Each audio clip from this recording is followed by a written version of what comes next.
Word sənədində yeni səhifə açmaq üçün Enter düyməsini dəfələrlə basırsınız.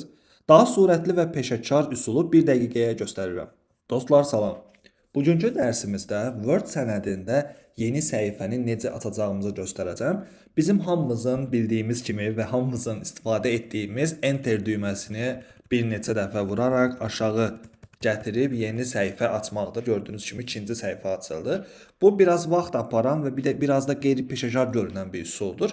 Mən bundan əlavə sizə iki üsul göstərəcəm. 1 saniyə içində yeni səhifə aça biləcəksiniz. Bunun üçün nə edirik? Birinci üsul, Insert bölməsinə gəlirik. Burada blank page var. Onu vurduğumuzda artıq ikinci səhifə avtomatik olaraq açıldı. İkinci üsul, bu isə Word proqramında shortcut dediyimiz qısa yoldur. Windows kompüterlərdə Ctrl və Enter'i eyni anda saxladığımızda yeni səhifə açılır. Məndə MacBook olduğu üçün MacBookda isə Command tutub basılı saxlayırıq və Enter'i basırıq. Və gördüyünüz kimi avtomatik ikinci səhifə açıldı. Bir daha vurduğumuzda üçüncü səhifə açıldı. Dördüncü səhifə, beşinci səhifə.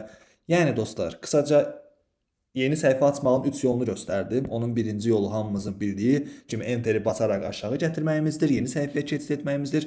Digər iki metod isə çox qısa bir saniyə ərzində və peşəkar bir şəkildə yeni səhifə açmaqdır. Bu qədər dostlar. Videonu axıra qədər dinlədiyiniz və izlədiyiniz üçün təşəkkür edirəm. Yeni dərslərdə görüşənədək kanala abunə olub videonu bəyənməyinizi xahiş edirəm ki, algoritma bunu anlasın və yeni dərsləri sizlərin qarşısına çıxarsın. Görüşənədək.